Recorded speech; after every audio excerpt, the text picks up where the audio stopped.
मेरे अग्रजों को मेरा प्रणाम। जैसा कि आपको पता है, मेरे लेक्चर जो हैं वो लॉ के होते हैं। लॉ के कई टॉपिक कंप्लीट हो चुके हैं और जब भी मैं अपना लेक्चर स्टार्ट करता हूं तो वो स्टार्ट होता है, dear friends, this is Ashwini Sadhana Arjun. लेकिन आज कई दिनों से लॉ से हटके एक कुछ डिस्कस करने का मन कर रहा था, तो आज ये लेक्चर लॉ पे नहीं है, बल्कि कहना चाहिए आज ये लेक्चर ही नहीं है। जैसा कि मैंने बताया, मैं साधना अर्जुन द्विवेदी आप लोगों के सामने एक अनुभव, किसी का एक्सपीरियंस शेयर करने जा रहा हूं। अभी मैं अपने पीएचडी के काम से अमृतसर गया और कुछ दिन रहने का मौका मिला वहां पे। वहां मैं अपने बेस्ट फ्रेंड गौरव के यहाँ रहा और वहां पे मुझे मौका मिला गौरव के फादर के साथ काफी समय व्यतीत करने का। मिस्टर प्रदीप नारायण खन्ना, एडवोकेट, लगभग 40 ईयर्स से ऊपर का उनका एडवोकेसी में एक्सपीरियंस है। बहुत ही सीनियर एडवोकेट है। अब आपको लग रहा होगा ये सब हम आपको क्यों बता रहे हैं। आपको ये सब बताने के पीछे एक बहुत बड़ा उद्देश्य है। उद्देश्य ये है कि उनके पास ये जो कुछ समय मैंने व्यतीत किया, वहां मुझे उनसे कुछ उनके अनुभव प्राप्त हुए, कुछ ज्ञान प्राप्त हुआ।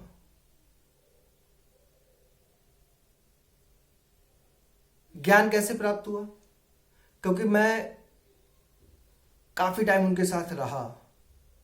जब उनके साथ रहा, उनसे बातचीत हुई, तो बहुत सिंपल वर्ड्स में उन्होंने एक हैप्पी लाइफ के लिए 2 फार्मूले बता दिए। वो फार्मूले सबको पता है, आपको भी पता है, हमको भी पता है। लेकिन जब उन्होंने ये बताया तो इसको मेरे मन में आया कि इतना अच्छा एक्सपीरियंस इनका जो है वो बाकी लोगों को पता होना चाहिए। तो मैंने रिक्वेस्ट की कि अगर आप अपना एक्सपीरियंस बताएं तो ये लोगों तक पहुंच सके। उन्होंने मना कर दिया। उसकी वजह ये थी, उनका ये कहना था कि अब हमें किसी भी प्लेजर की, किसी भी तारीफ की, इन सब चीजों की इच्छा ही नहीं होती है। जब उन्होंने ये कहा कि इच्छा नहीं होती है तो हमें ये थोड़ा सा अजीब लगा, क्योंकि लाइफ में कोई हमारी तारीफ करे, ये इच्छा ना होना। तो कई दिन इस पे मेरा एक मंथन चला, जो भी सूत्र उन्होंने बताया मुझे, और उस मंथन के बाद कुछ जिस्ट निकल के आया। तो मुझे लगा कि मुझे ये आप लोगों के साथ शेयर करना चाहिए। जैसा कि मैंने स्टार्टिंग में ही कहा कि मुझे उनसे कुछ ज्ञान की बातें प्राप्त हुई या ज्ञान प्राप्त हुआ। यहां पे 2 शब्द होते हैं, एक होता है लेना और एक होता है पाना। लगभग एक जैसे लगते हैं लेकिन एक जैसे होते नहीं हैं। क्योंकि जैसे कि हम लोग लॉ की फील्ड से जुड़े हुए हैं, कई केसेस आए हैं पेरेंट्स और बच्चों के बीच में। पेरेंट्स की तरफ से ये केस आए कि बच्चों ने उनकी प्रॉपर्टी छीन ली। बच्चों की तरफ से भी केस आए कि उन्हें अपनी पेरेंट्स की प्रॉपर्टी में हिस्सा चाहिए। वो उन्होंने पेरेंट्स से मांगा, अगर पेरेंट्स ने नहीं दिया तो कोर्ट जाके उन्होंने उसको लेने की कोशिश की। लेकिन अभी तक ऐसा कोई केस मेरी नजर से नहीं गुजरा जिसमें किसी पेरेंट्स ने यह शिकायत की हो कि मेरा किसी ने ज्ञान छीन लिया, मेरे एक्सपीरियंसेस जो है वो मुझसे चुरा लिए। और ना ही किसी बच्चे की तरफ से ये केस आया कि मेरे पेरेंट्स मुझे ज्ञान नहीं दे रहे हैं, अपने जो अनुभव है वो मेरे साथ शेयर नहीं कर रहे हैं। क्योंकि बाकी चीजें तो आप ले सकते हैं, ज्ञान आप ले नहीं सकते, इसको सिर्फ प्राप्त किया जा सकता है। और ये तभी प्राप्त किया जा सकता है जब जो देने वाला है उसकी स्वेच्छा हो। मतलब अगर वो स्वेच्छा से आपको प्रदान करता है तभी आपको मिलता है, वरना वो आप ले नहीं सकते। अब अगर हमें किसी से ज्ञान लेना है तो फिर वो कैसे लिया जाए? क्योंकि देखिए बात तो बहुत सरल है, लेकिन सरल बातों के जो सरल शब्द हैं उनके बहुत गूढ़ अर्थ निकले। मन तो मेरा किया था कि जब मैं वहां से वापस आया अगले दिन मैं उस टॉपिक पे एक डिस्कस करते हैं आपस में, हो सकता है कोई नई चीज निकल के आए, लेकिन मुझे टाइम लग गया। टाइम इसलिए लग गया क्योंकि वो चीजें जितनी सरल थी उतनी सरल लग नहीं रही थी। जब उसके बारे में सोचा तो फिर और सोचना पड़ा और सोचना पड़ा। जैसे पहली चीज तो यही आती है कि अगर हमें उनसे कुछ प्राप्त करना है तो वो कैसे प्राप्त किया जा सकता है? तो सीधी सी बात है, हमें उनको समय देना होगा और कुछ समय हमें उनके साथ बैठना होगा। और बैठने के बाद जब उन्हें लगेगा कि हाँ हम कुछ प्राप्त करना चाहते हैं, तो फिर वो अपने अनुभव हमें बता सकते हैं। लेकिन प्रॉब्लम यह है कि आज की डेट में हम अपने अग्रजों के पास, अपने पेरेंट्स के पास बहुत ज्यादा समय बैठना नहीं चाहते। उसके दो कारण समझ में आए, मैंने दो चार लोगों से बात भी की। पहला कारण तो ये समझ में आता है कि लोगों का ये कहना है कि अगर हम इनके पास बैठते हैं तो ये कुछ ना कुछ शिकायत ही करते रहते हैं। कुछ का कहना है कि अगर हम इनके पास ज्यादा देर बैठते हैं तो ये कोई ना कोई काम ही बताते रहते हैं हमको।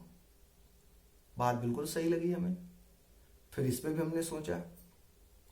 सोचने के बाद जो पहला पॉइंट था कि शिकायत करते रहते हैं हमसे कुछ ना कुछ, तो उसका निष्कर्ष ये निकला, दो लाइनों में आप समझ सकते हैं कि वो कहते हैं उन्होंने शिकायत भी की कभी, और सच पूछिए उनसे हमें यही तो शिकायत है। मुझे तो ये लगता है कि अगर कोई हमसे शिकायत कर रहा है तो इसका सीधा अर्थ है कि अभी उसे हमसे उम्मीद है और उसे लगता है कि हमारे बारे में जो भी उसने उम्मीद बना रखी है उसमें अगर कुछ कमियां हैं तो उन्हें दूर किया जा सकता है। तो जब तक कोई शिकायत कर रहा है तब तक प्रॉब्लम नहीं है। प्रॉब्लम तो तब स्टार्ट होती है जब कोई अपना शिकायत करना बंद कर दे। इसका सीधा सा मतलब है कि अब उसे आपसे कोई उम्मीद नहीं रह गई। और हम खुश तब होते हैं जब हमसे कोई शिकायत नहीं करता कभी भी। तो ऐसा नहीं है कि हम कंप्लीट हैं, क्योंकि कंप्लीट तो कोई है ही नहीं। हो सकता है कि अब उसे हमसे कोई उम्मीद ही न रह गई हो। दूसरा, कुछ लोगों का कहना है कि अगर हम बहुत ज्यादा उनके पास बैठते हैं तो हमें कोई ना कोई काम बता देते हैं। तो भाई प्रॉपर्टी सब आपको मिलेगी, पूरी लाइफ उन्होंने आपके लिए सब कुछ किया है, तो काम किसको बताएंगे? आपको ही बताएंगे। और अगर हम सोचें जितना उन्होंने आज तक हमें दिया है या बाद में हमारे लिए जो भी छोड़ जाएंगे, क्योंकि जो भी है वो सब पेरेंट्स का बच्चों का ही नाम आता है, तो क्या उनके पास इतनी भी प्रॉपर्टी नहीं है कि वो अपने लिए एक लेबर ले आए, उसे काम बताएं पूरे दिन? भाई अगर लाखों रुपया हमारी पढ़ाई पे खर्चा किया जा सकता है तो वो अपने लिए एक लेबर भी लेके आ सकते हैं। उसको डेली पैसा देंगे अपना, या 4-5 हजार का बढ़िया सा नौकर रख लेंगे। एक्चुअली में काम आदमी अपने को ही बताता है, और काम बताने के पीछे भी जो मेन रीजन होता है वो होता है एक दूसरे की फीलिंग्स को शेयर करना, जुड़ना एक दूसरे से। अब जैसे आप कहेंगे कि मैं क्यों ये सब बातें कर रहा हूं, मैं उनसे कैसे जुड़ा खन्ना जी से कि जो उन्होंने मुझे कुछ बातें बता दी। हमारे यहां 2 महाकाव्य हैं, एक रामायण एक महाभारत, दोनों में एक एक दृष्टांत है। रामायण में एक समय आता है जब रावण की मृत्यु होने वाली होती है, तो श्री रामचंद्र जी लक्ष्मण से कहते हैं कि जाओ और इनसे कुछ ज्ञान की बातें लो। लक्ष्मण जाते हैं, वापस आ जाते हैं और कहते हैं कि इन्होंने हमें कुछ नहीं बताया। तो राम जी पूछते हैं कि आप कहाँ खड़े थे? तो उन्होंने बताया कि हम उनके सर की तरफ खड़े थे। तो बोले देखिए, अगर ज्ञान लेना है तो सर की तरफ खड़े होकर नहीं लिया जा सकता, क्योंकि ये ऐसी चीज है जो आप जबरदस्ती नहीं ले सकते। वो तभी मिलेगी जब आपको देने वाला स्वेच्छा से दे। स्वेच्छा से तभी देगा जब आपके अंदर विनम्रता हो, उन्हें लगे कि हाँ देनी चाहिए।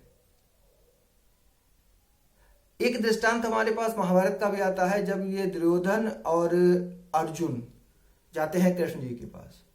तो ये आप सबको पता है कि दुर्योधन पहले जाते हैं, लेकिन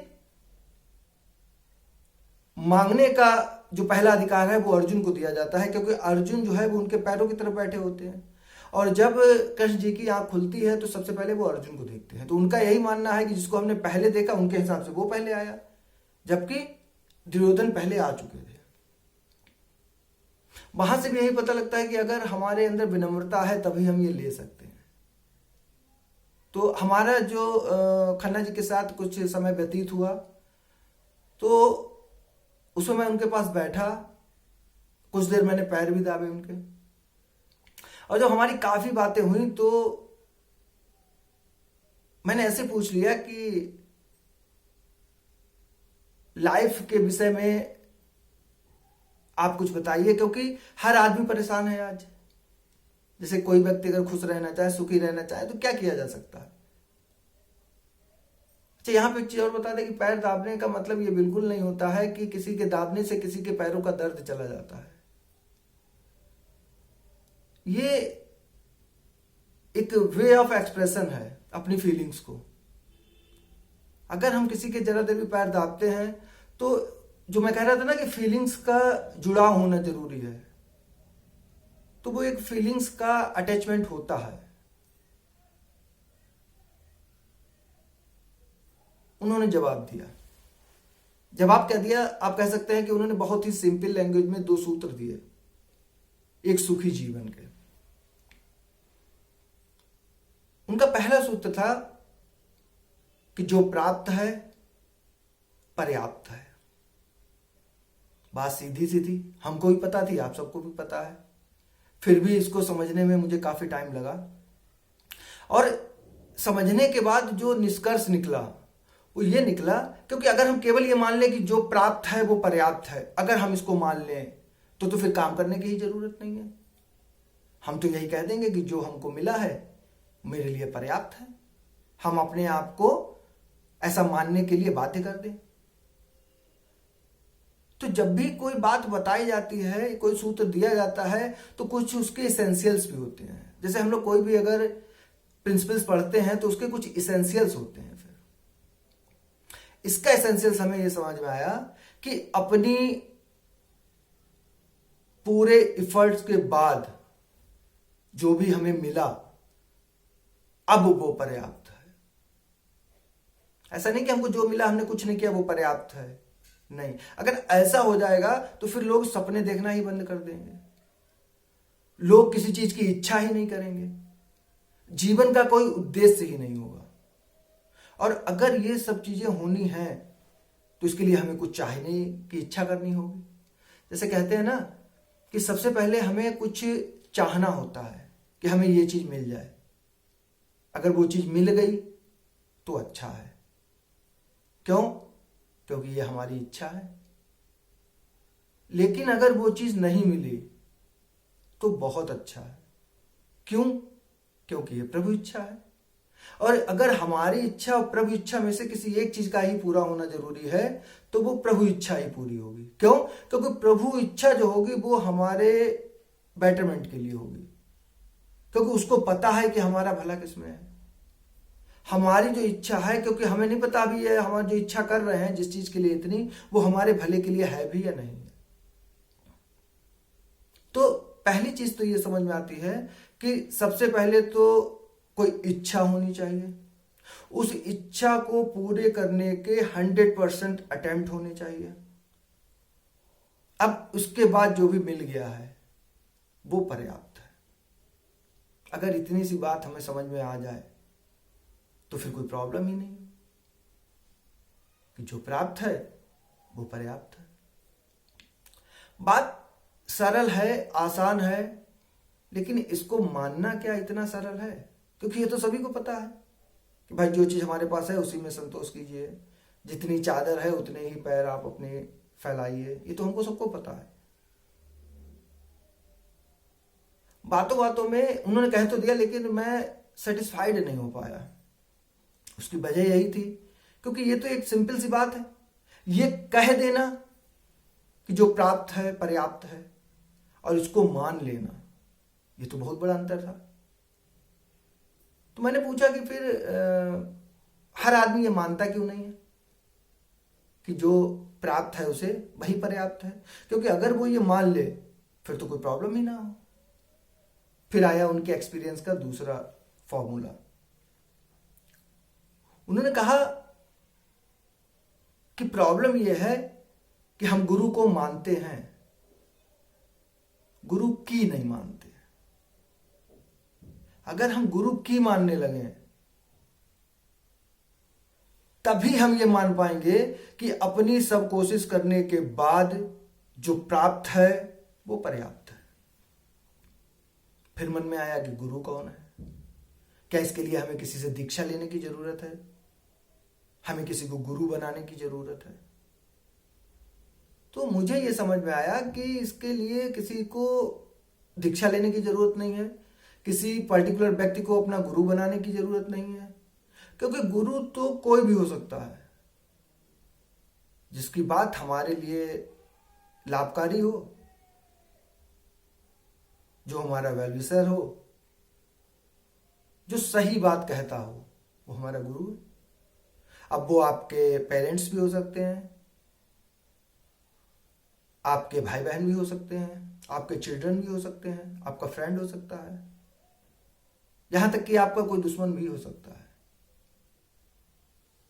क्योंकि अगर कोई बात सही कह देता है तो वो हमें कड़वी लगती है, फिर वो हमें अपना दुश्मन लगता है, जबकि कहे वो हमारे भले के लिए रहा है। तो पूरी इस लाइफ के प्रॉब्लम्स को बहुत ही सिंपल वर्ड्स में दो बातों से समझा जा सकता है कि सब कोशिशों के बाद जो प्राप्त है वो पर्याप्त है। अब ये हम मानेंगे कैसे? अगर हम चाहे गुरु को माने या ना माने, लेकिन गुरु की माने। हम में से कई लोग ऐसे होते हैं जो 7 दिन तक जाके भागवत सुनेंगे, किसी तीर्थ यात्रा पे जाएंगे, जो भी गुरु जी हैं 7 दिन तक भागवत को बहुत अच्छे से सुनेंगे और कहेंगे हाँ गुरु जी बहुत बढ़िया है। लेकिन गुरु जी ने जितनी बातें बताई हैं, क्या उनमें से एक बात को भी आपने अपने आचरण में लाए? अगर एक बात भी हम अपने आचरण में ले आए तो फिर हमें बहुत ज्यादा जगह पे जाके और बहुत ज्यादा ज्ञान प्राप्त करने की जरूरत नहीं बचती है। हमें गुरु को मानना है या नहीं मानना है ये इंपॉर्टेंट नहीं है। इंपॉर्टेंट ये है कि हम गुरु की कितनी मानते हैं। और जिस दिन हम गुरु की ही मानने लगे उस दिन हमें नहीं लगता कि हमारे जीवन में कोई प्रॉब्लम रह जाएगी। जैसे हमारे स्टूडेंट्स ही हैं, मुझे नहीं लगता कि हमारा कोई स्टूडेंट्स ये कहता है कि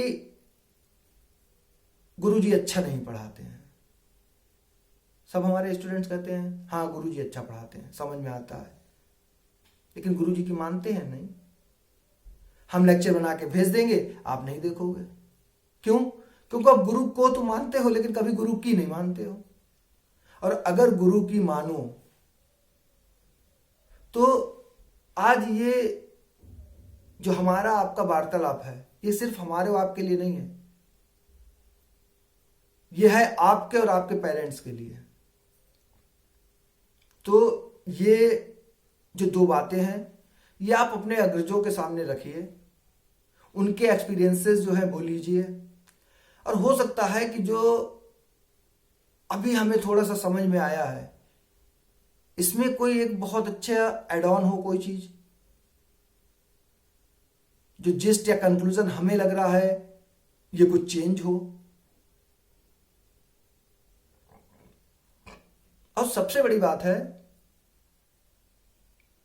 कि कुछ टाइम हमें अपने अग्रजों को देना चाहिए, चाहे वो हमसे शिकायत करें, चाहे हमें काम बताएं, लेकिन फिर भी अगर हम उनके साथ कुछ समय बिताएंगे तो हमें वो चीज मिलेगी जो हम ना कोर्ट के थ्रू ले सकते हैं, ना अपने आप छीन सकते हैं।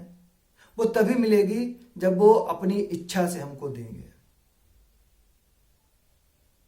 और फिर वही बात, गुरु को नहीं मानना है, गुरु की मानना है। उनमें से अगर एक भी बात को हमने मान लिया तो जीवन का आनंद बदल जाएगा। क्योंकि जब से मैं अमृतसर से लौटा हूं तो दोनों बातों को मैंने बहुत मनन किया। मनन करने के बाद अच्छा लग रहा है। क्यों अच्छा लग रहा है? क्योंकि 100% तो नहीं, लेकिन किसी हद तक ये लगने लगा है कि हाँ, जो है वो पर्याप्त है। क्योंकि अगर हम बहुत ज्यादा चीजों को चाहते हैं, भाई रावण को भी कभी ये नहीं लगा कि हाँ उसके पास पर्याप्त है। अंबानी अडानी को ले लीजिए, उन्हें कभी नहीं लगता कि उनके पास पर्याप्त है। तो किसी के पास कितना भी है, ये तो लगते नहीं है कि पर्याप्त है। हाँ, जिस दिन लगने लगा कि जो प्राप्त है वो पर्याप्त है, तो चाहे चीजें और ज्यादा ना मिले आपको, लेकिन जो एक आनंद है वो मिलने लगेगा। और ये सब तभी मिल पाएगा जब आप गुरु की मानेंगे। अब वो गुरु आपका फ्रेंड हो, पेरेंट्स हो, जो भी हो। तो उम्मीद यही करूंगा कि इस वार्तालाप को आप डिस्कस करेंगे। और स्पेशली सभी स्टूडेंट्स, आप ये चीज जरूर डिस्कस करेंगे अपने पेरेंट्स के साथ, अपने ग्रैंड पेरेंट्स के साथ, या और भी कोई अग्रज आपका घर में है तो।